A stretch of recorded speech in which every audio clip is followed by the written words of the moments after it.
Good afternoon, members, and welcome to this meeting of the Kirkcudbright Common Goods Subcommittee. This meeting is being live streamed and recorded and will be made available for viewing through our council's website. Members may notice that when calling members to speak, I will refer to them formally and use their title, for example, Councillor Smith, so that it's clear who are councillors and who, by the process of elimination, are officers. Remote participants, please follow the good practice guidance, which includes muting microphones and switching off your video when you are not addressing the meeting. Writing speak in the Teams chat function when you want to contribute. Please don't repeat contributions already made by other members. No material should be posted in the chat function if it is intended as part of the discussion. The usual standing orders apply, including that any votes will be undertaken by roll call. If any member has to leave the meeting, please either leave the Teams meeting for that period of time or write leave in the Teams chat function and then join when you rejoin the meeting so we can keep track on whether the meeting is quorate. All members should speak clearly, taking their time and speaking directly into the microphone when making contributions. When referring to reports, please provide reference to the relevant paragraph, page to allow everyone to follow. Please focus contributions on areas where clarification is required or to propose alternative to a recommendation. Agenda item 1, the SEDRAN apologies and Chair's approval of members' remote participation. Ingrid, can you provide the SEDRAN indicating who is participating remotely and any apologies, please? Thank you, Chair. I can confirm that we have Councillors Dennerley, Campbell and McFarlane in the room here in Kirkcudbright this afternoon, and we also have our Community Rep, Lindsay Forbes, here with us too.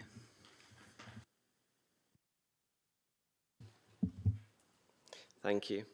Declaration of interest. Do members have any statement of connection or declaration of interest to declare based on the definition of statement of connection?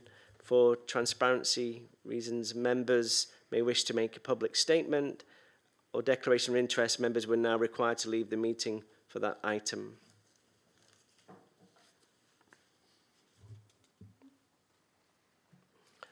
Item 3. Minutes of previous meeting of Wednesday, the 15th of November 2023 for approval. Are members happy to approve? Happy to approve. Thank you, Councillor McFarlane. Item 4. Disposal of land at Silver Craigs Caravan Park, Kirkcudbright.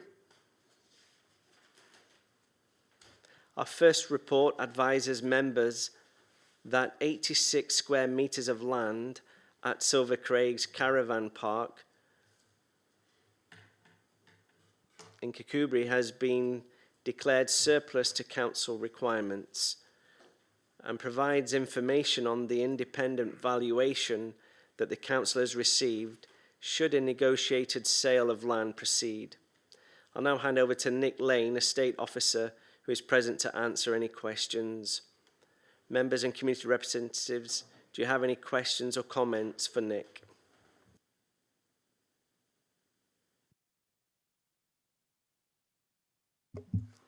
Councillor McFarlane. Hi Nick, thanks for coming along today.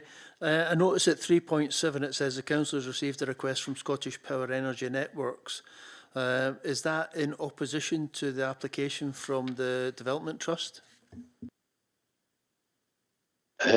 Thanks for the question, Councillor. Not that I'm aware of.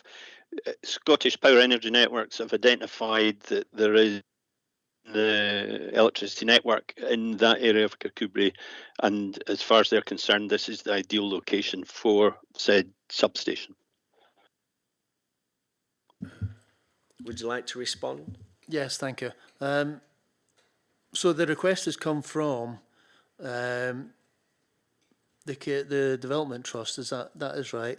I think. No. No, sorry. Okay, let me have a quick peruse of my papers again. Thank you.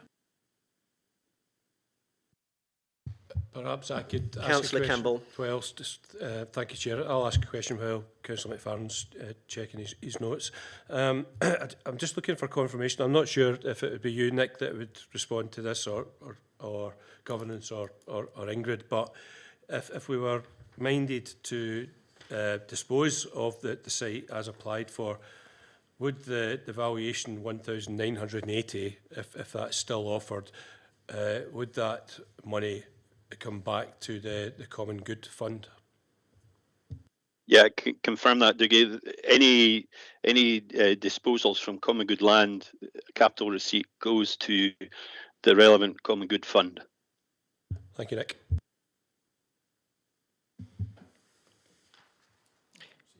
Councillor McFarlane, do you wish to follow through with your question or comment? Yeah, thank you. No, it's just that clearly the only reference to Scottish Power Energy Networks I can find is at 3.7. So it wasn't made clear in the papers that it was them. And for some reason, because KDT already have responsibility for Silver Craig Caravan Park, then I assumed that they were the people who were asking for this extra piece of land. So are we saying that the piece of land currently comes under the remit of KDT and is asking to be sold off to the energy networks? And if so, I understand that they pay a rent on this, and is it reducing the area of land that they already have? So the area of land was excluded from the lease to the development group. So there wouldn't be any subsequent reduction in rent.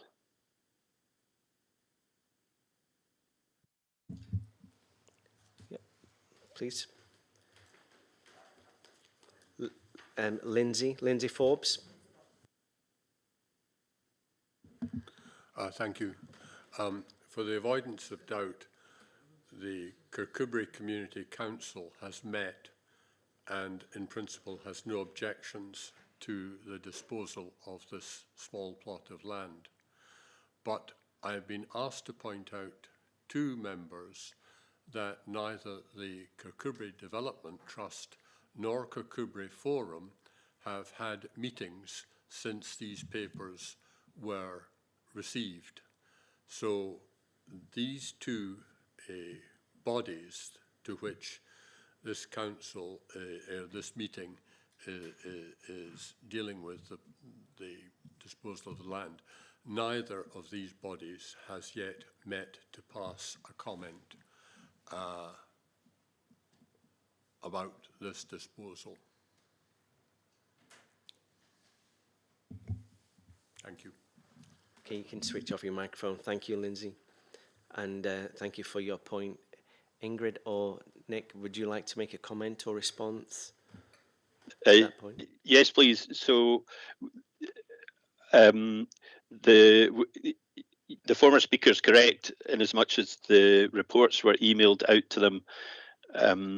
Perhaps there could have been more time for consultation, but all is not lost. Under Section 104 of the Community Empowerment Act, we're actually required to undergo public consultation for the disposal of land. So that's a 8-week period of consultation. So following this meeting, if you're agreed that we can go forward with the disposal, we will then undertake this public consultation, and I would think that both parties will avail themselves of the possibility to make comment at that point. Nick, thank you for that clarification. Can we move forward to recommendations? Sorry, Councillor Campbell. Thanks, Chair. Just a quick question for you, Nick. Should we be minded to agree, and following the consultation process being completed, would Scottish Power Energy Networks have to apply for planning permission? Do you know? So there'd be a further opportunity, perhaps, for communities to either offer their support or objection to it. My understanding is that they'll require planning permission for this site. Thank you. Councillor McFarlane, did you have your hand up? Yes, thanks. So Nick, are you recommending that we agree on this and then it goes out to consultation? Should we do the consultation before we agree it, so we get the views of communities? Guidance from the Scottish Government is slightly confusing on this issue. You're allowed to do the consultation before and after, but what we do have to do is publish the results of the public consultation. And the way that Dumfries and Galloway Council have chosen to do it is to bring a further report back to members.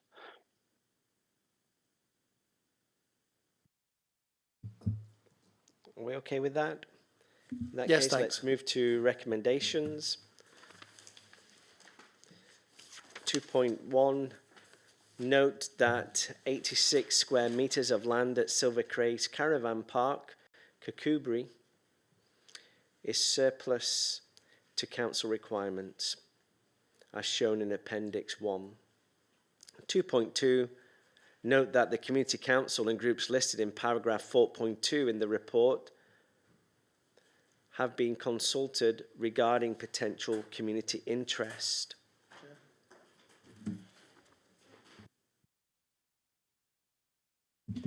Yeah, just Councillor on McFarlane. just on 2.2. I mean, Lindsay raised the issue that the fact that the papers had come out so late. So whilst they've received them, they haven't obviously been consulted on them. So I don't know if we can agree that one. Thanks.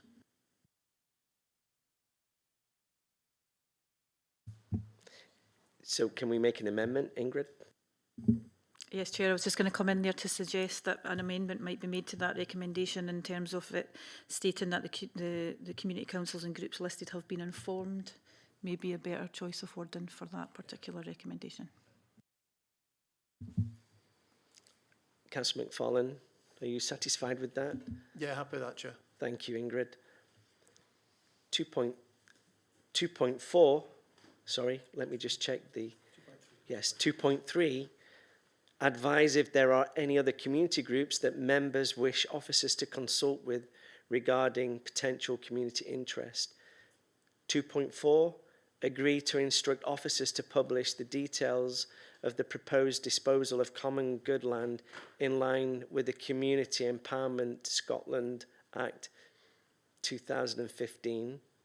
And 2.5, note that the council have had the land independently valued and the value is £1,980 valuation as stated in Appendix 2. Are members happy to agree the recommendations? Happy, Chair. Thank you. Item 5, disposal of land at Low Borland, Kirkcudbright. Our second report today advises that members that land at Low Borland, Kirkcudbright, has been declared surplus to council requirements and advise of the organisations and groups that have been consulted regarding potential community interest and provides information on the independent valuation that the council has received should negotiated sale of the land proceed. Nick Lane is here to answer any questions. Members, do you have any comments or questions on this report? Councillor McFarlane. Yeah, thank you. Nick, just based on the fact that we've just agreed on item 4, £1,980 for 86 square metres. Now, I know that you're not a surveyor and I know you're not responsible for the valuations that have been attributed to it, but we have two different valuers here, two different surveying companies here, and one apportions what we are just about to look at a value of something like £15,000 for the larger area. If you attribute it to the same cost per square metre as the previous one, it should be double that price. I'm interested to know why we had different surveyors, and obviously, as I say, you can't explain why they've arisen at that pricing, but it'd be interesting to know or to understand how we've got different surveyors. So for the Thank you, previous Councillor McFarlane. Nick, if you would sorry, can you hear me okay? Okay, so for the previous item, was very much a commercial subject, and the valuers were chosen on that basis. We used Galbraith's. Shepherds, who were approached initially to do all of our valuation services, declined to do the Silver Craig's Kirkcudbright report.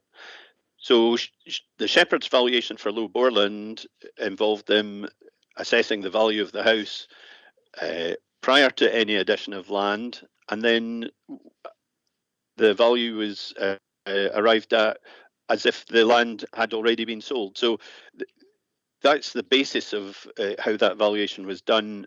And like you say, I think it'd be wrong for me to comment on another property professional's work. Thank you, Nick. Would you like to follow up? Yeah, thank you, Nick. I say it's an interesting point when you look at it. You'll be well aware, obviously, that our intentions are to get best value, maximise receipts, estate management, etc., in relation to disposal of land. And again, we'll have the similar issue, I'd suggest, in relation to the consultation. Another issue in relation to the consultation is that there is a house at the end of that lane, which is quite a sizable property. And I would wonder if they have been consulted in relation to this. Also, the surveyors have made mention of Ard Cottage, that they may be interested in a piece of land and such like. So there sounds a little bit of issues around this as to it doesn't seem straightforward. Now, I know this has been kicking about probably for about 18 months now, and I'm wondering why we're not in a position to just sort it out. Nick, So would you be able to respond? Yep.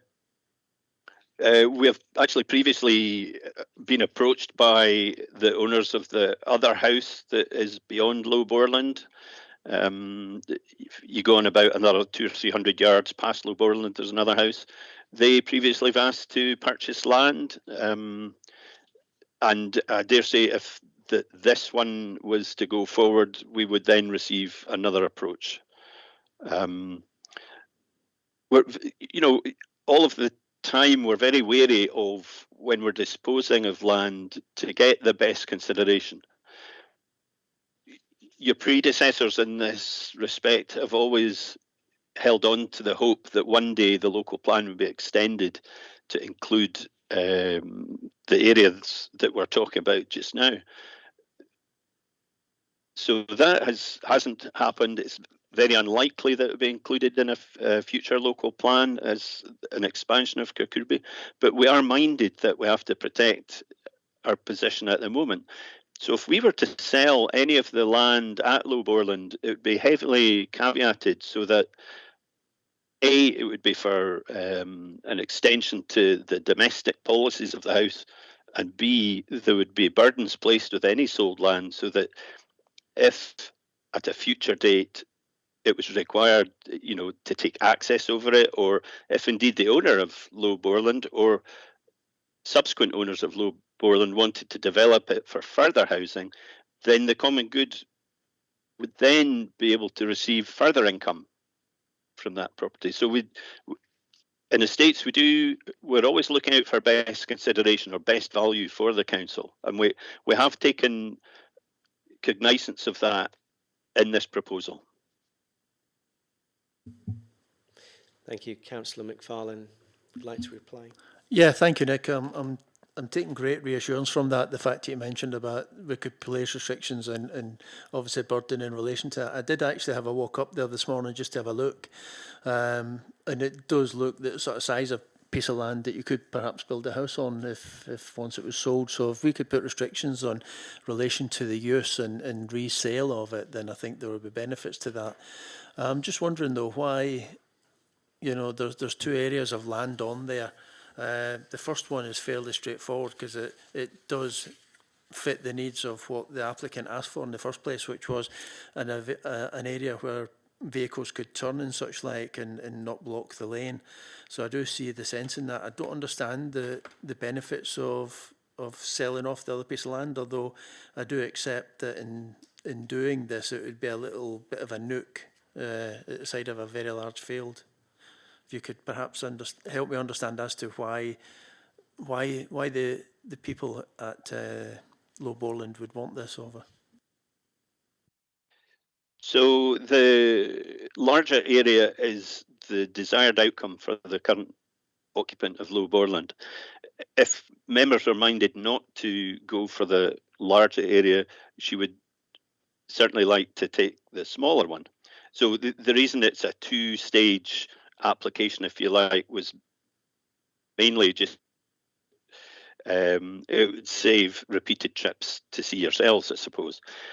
Now, the reason that the owner of Low Borland stated that she wants a larger area of ground is that one of our previous tenants of the grazing at Low Borland had horses, and after the initial setup, the tenant then sublet or allowed her friends to bring their horses too. So there were a constant stream of cars coming to attend to, horses in multiple ownerships.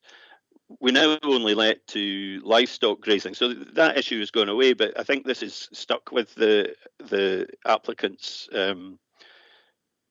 She just, buying an extra piece of ground. It's certainly for her benefit, and she sees it as that, and it's really just to protect her position, I think. Thank you, Nick, for adding that further information. We'll move to recommendation. Sorry. We'll step back to Councillor Campbell. Thanks, Chair. Nick, in terms of the burdens, is that something that we should decide on today, or will that be when the report comes back after the consultation period? To be honest, Councillor Campbell, we would not sell a piece of property without burdening it anyway, irrespective of member decision, because we are duty bound to get best consideration.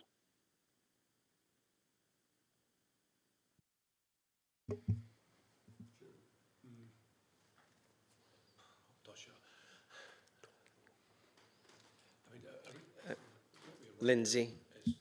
Thank you, Chairman.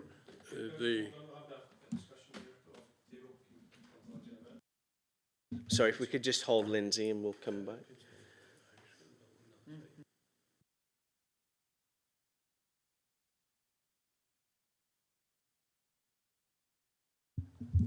Thanks, Chair. If I could just a further clarification, Nick, on the burdens. I think let's be open about this. There's a concern that the purchase of the larger plot is to enable the construction of a house at some future point, and in my mind that would be a burden that we should apply. Is that something that can be taken forward?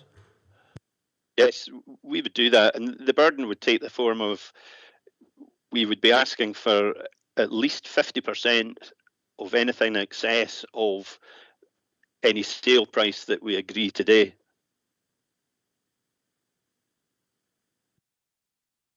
And usually in these matters, the receipt that comes from a burden, it tapers as time goes on. But I don't think we would do it in this case. Okay, can I just invite Lindsay Forbes to make a comment? Or, sorry, Lindsay, and then we'll move to Councillor McFarlane. Thank you, Chairman. The Community Council is not come to a decision about this. We weren't really quorate when we met, but those that were present last week decided that we wanted more time to consider this application for the disposal of this land. A, we want time to go and look at the site, and B, personally, I question whether one valuation is adequate. Having been at the sharp end of valuations of land and the disposal of land and buildings, I would have thought that two valuations would be prudent on this. I've just recently come across two valuations of a property I'm involved in Kirkcudbright, where the difference in value was getting close to £100,000. So I question why we're not having two valuations. And the Community Council has not come to a view about this because we haven't really had time to consider it properly.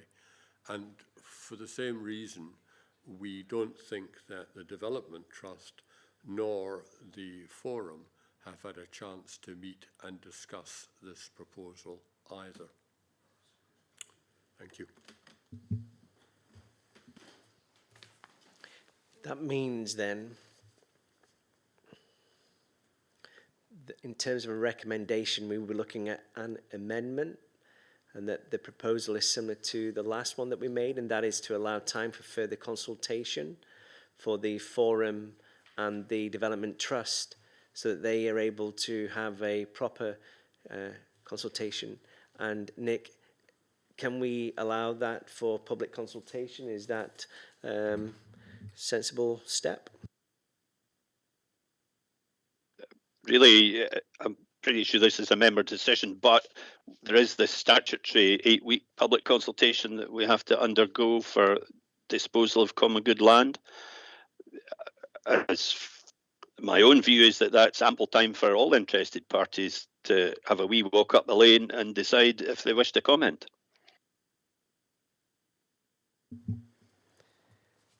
Councillor McFarlane, did you want to make a comment? Yeah, thank you, Nick. I'm sure you didn't expect us to drag on as long as this, but it is quite important, I think. You said that we can place restrictions and burden on it. So would we be able to place restrictions in relation to the building of a house at some future time? Could we impose that? And I'm a little bit concerned about the fact that we would only be entitled to 50% of anything that happened over and above the say £15,000 that we got. So if somebody built a house there and made £100,000 out of it, we would get £40,000 or so, but equally so would they. Is that about right? You're verging on being right there. What you're looking at is the development value. So you have to discount the actual bricks and mortar that any builder would put on that site, because that certainly at that point does not belong to good. You know, these are quite technical aspects. How can I say this? So two things. We put restrictions on the use of the site. It's only to be for garden ground. To get that lifted, any applicant would have to go to the Lands Tribunal. But as well as that, we build in this extra burden that says you've got to give us this percentage. Now, we can set that percentage where we want to. You know, custom and practice usually is at the 50% level.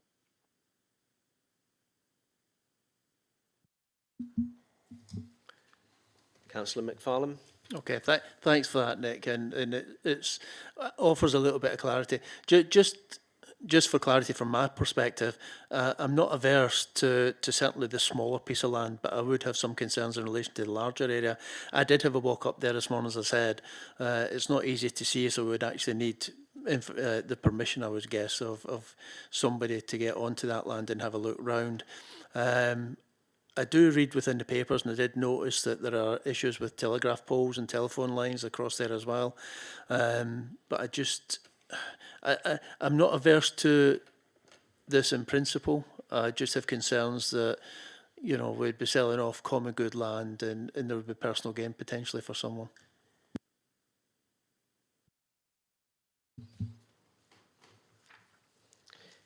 Councillor Campbell. Thank you. I think, Nick, there'll be a recommendation on agreeing or advising any other community groups that members wish to be consulted over that 8-week period. Lindsay, as the Community Council representative, has indicated that the meeting where a view is expressed on this particular piece of land, that the Community Council wasn't core it, which, you know, technically I guess undermines the representation of the Community Council. but could we include the Community Council in the 8-week consultation period so that they do have a longer period of time to, you know, form a clearer view on disposal? Absolutely, Councillor. And as I think indicated earlier, we would bring back all of that consultation, if any, that we receive, back to a subsequent Common Good meeting. Understood. That's clear. Thank you. Lindsay Forbes.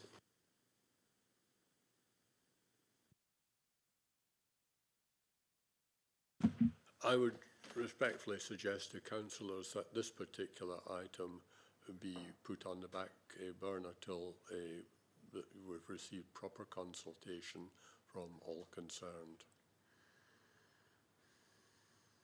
Thank you.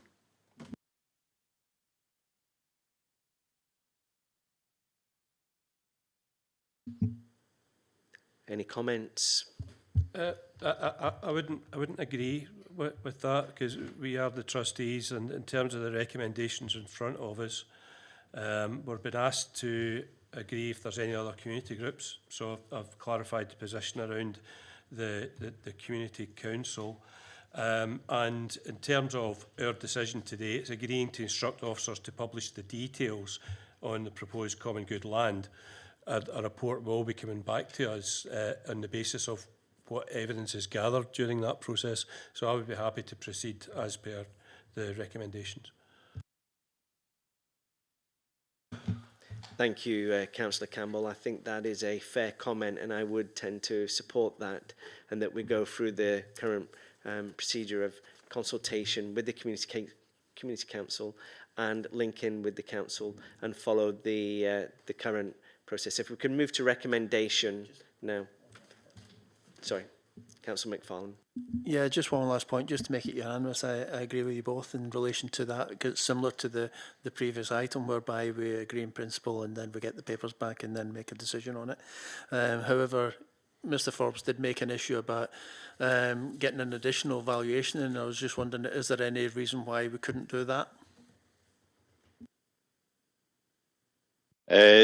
Of course, we can do that. There is a cost implication that will be borne by the purchaser if we go ahead and get another valuation.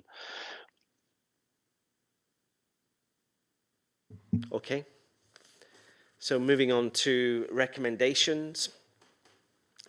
2.1, note that 1,260 square metres of land at Low Ball and Kirkcudbright is surplus to council requirements as shown in Appendix 1. 2.2, note that the Community Council and groups listed in paragraph 4.2 in the report have been consulted regarding potential community interest. Yep. Can I suggest that, in line with the previous report, that instead of informed, members may wish to consider the word, instead of consulted, sorry, we may wish to use the word informed. Thank you for that clarification, and that's agreed. So informed regarding potential community interest. 2.3, advise if there are any other community groups that members wish officers to consult with regarding potential community interest. Ingrid, is there an amendment? Just bearing in mind that members had asked for a further valuation, then in terms of the recommendations, you would need to add in, probably at this point, maybe in 2.4 before it or in it, that you're instructing officers to get another valuation carried out and then proceed with instructing officers to publish the details of the consultation period. Members, thank you, Ingrid, for that amendment. If we're all satisfied, then we'll include that. Can I just check that that is what members intended, just for the sake of the minute? Could we just restate that, Ingrid, just so I'm doubly clear, because I think we're agreeing to another valuation, I think. An additional one. You know, but, you know, bearing in mind the point made by Nick in terms of additional cost, but I think just because of the difficulty we've had and the debate we've had about this particular site, I think it would be reasonable to ask for a further valuation. So as long as that's what the recommendation is reflecting, I think Councillor McFarlane agreed. John? Yeah, okay. Yeah, I'm happy with that. I would support that. Thank you.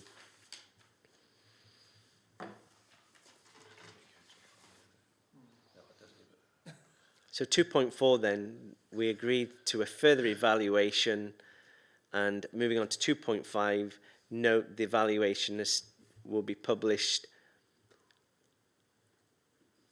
for the Community Good Fund and the Community Act of 2015.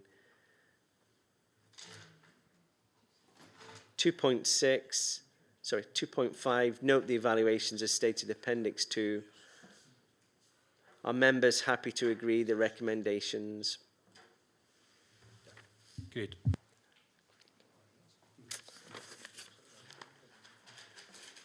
Nick, thank you for your participation this afternoon. Cheerio. You're very welcome. Thanks, Nick. Item 7, any other business deemed urgent by the chair due to the need for a decision? There's not from me, sorry. We've got an intervention. Lindsay Forbes. Thank you, Chairman. Regarding the Common Good Fund, an application was made by Kirkcudbright Forum to this committee in January, and it doesn't appear to have been brought forward. And it was a request by Kirkcudbright Forum for funds to help produce the What's On brochures throughout for the coming year for tourism purposes in Kirkcudbright. And nothing's been heard further since the application was lodged here in the council offices in January. Could I just come in there? I think we've finished this meeting, so I think that's a conversation for off table. It's a valid question to ask, but I don't think the meeting's now. It's not on the agenda. Thank you. So we'll conclude the meeting and thank everybody for your contribution and attendance. Thanks to our officers, our interpreters, and as we've discussed, we can follow up on your point, Lindsay, now.